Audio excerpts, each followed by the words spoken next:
আসসালামু আলাইকুম, কেমন আছেন সবাই? অনেকদিন পর ভিডিও নিয়ে আসলাম।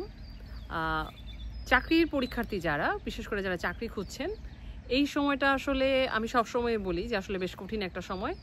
তবে আমি যখন চাকরি খুঁজেছি সেই সময়ের চাইতে এখন চাকরি খোঁজাটা বেশি সহজ। কারণ রিসেন্ট গত বছর আমাদের যে বৈষম্য বিরোধী আন্দোলন হয়ে গেল, তাতে আমাদের কোটা সিস্টেমে আমূল পরিবর্তন এসেছে এবং আমি নিজে যখন পরীক্ষা দিয়েছি তখনও আপনার এই 56% কোটা ছিল, আর এখন সেটাকে নামিয়ে নিয়ে আসা হয়েছে মাত্র 7%-এ।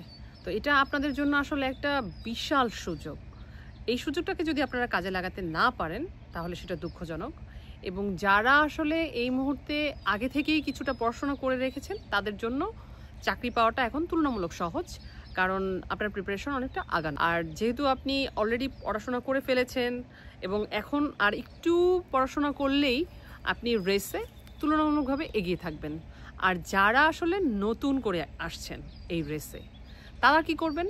তাদেরকে আসলে দেখা যাচ্ছে যে চেষ্টা করতে হবে নতুন করে রেসের মধ্যে এন্টার করার জন্য। এবং সেই ক্ষেত্রে আপনাকে সবসময় মাথায় রাখতে হবে যে আমি কিন্তু নতুন এবং আমাকে একটু বেশি করে পড়াশোনা করতে হবে।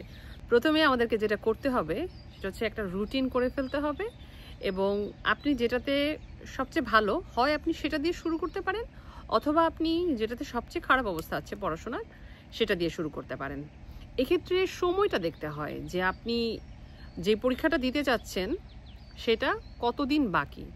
যদি এমন হয় যে ওই পরীক্ষাটা হতে বেশ অনেক দিন বাকি আছে, তাহলে সেক্ষেত্রে আপনি কি করবেন? একটু বেশি সময় নিয়ে কঠিনটা দিয়ে শুরু করা উচিত, কারণ আপনি সময় পাচ্ছেন। আর যদি এমন হয় যে সময় একদম কম, তখন আপনাকে সহজ যেটা আছে সেটা দিয়ে শুরু করতে হবে, কারণ ওইটা আপনি দ্রুত শেষ করতে পারবেন এবং ওটা শেষ করলে আপনি কিছু নাম্বার অন্তত এনশিওর করে ফেললেন। যখন দেখা যাচ্ছে হ্যাঁ আমার 200 মার্কসের বিশেষ প্রিলি পরীক্ষা হয়, তো আমি 200 মার্কস কী করব, যেটা আমি পারি সেটা আমি করে ফেলবো। যেমন দেখা গেছে যে যেটা বেশি মার্কস, বাংলায় 35, ইংলিশে 35, দুটো মিলে 70, আর বাংলাদেশ বিষয়াবলী সাধারণ জ্ঞান সেটাতে 30, তাহলে সেটাতে 30 হলো, তাহলে আমার হয়ে গেল 100 কনফার্ম করে ফেললাম। এই 100 কনফার্ম করার পরে আমি আবার আন্তর্জাতিক বিষয়গুলি ধরলাম 120, তারপরে আমি যদি আমার ম্যাথ, মানসিক দক্ষতা, তারপরে বিজ্ঞান এগুলো করলাম, কম্পিউটারটা একটু দেখলাম, কম্পিউটারে কিছু কোশ্চেন ছেড়ে দিলাম। এরকম করে আমি আস্তে আস্তে করে মার্কস বাড়ালাম, যে 200 মার্কসের পরীক্ষার মধ্যে আমি আসলে কত মার্কসের পড়াটা এনশিওর করতে পারলাম। এবং এখন যারা আসলে চাকরি পরীক্ষার্থী তাদের জন্য আমি বলবো একদম একটা সুসময়, কারণ আপনাদের কোটা সিস্টেম এত কমে গেছে। জানি না বাংলাদেশের যে অবস্থা, বাংলাদেশে যে কোনো সময় অনেক রুলস পরিবর্তন হয়, গভর্নমেন্ট পরিবর্তন হলে আবার কি হবে সেটা আসলে আমরা অ্যাকচুয়ালি কেউ জানি না। তো এখন যেহেতু সুযোগ আছে, এই সুযোগটা আমাদের সুর করে কাজে লাগানো উচিত, কারণ আমরা যদি এই সুযোগটাকে কাজে লাগাতে পারি তাহলে আসলে খুব তাড়াতাড়ি আমরা অনেক ভালো একটা প্রিপারেশন ক্রিয়েট করতে পারবো। এবং এখন একদম ঘুমিয়ে থাকার সময় নেই, একদম বসে থাকার মতো কোনো সময় নেই।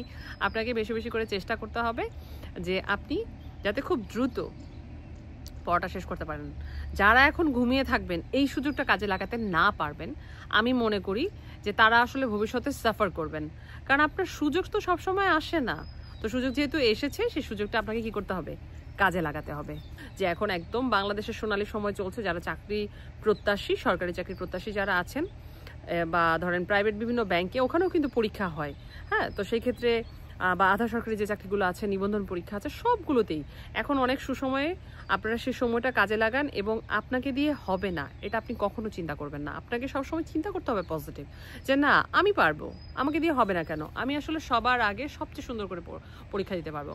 সেজন্য আপনি সবচেয়েতে ভালো করে প্রিপারেশন নেবেন এবং ঘুমিয়ে থাকবেন না, প্রচুর পরিশ্রম করতে হবে। এই সময়টা একদম পুরা মানে হাড় ভাঙা পরিশ্রম যেটাকে বলে, আপনাকে হাড় ভাঙা পরিশ্রম করতে হবে।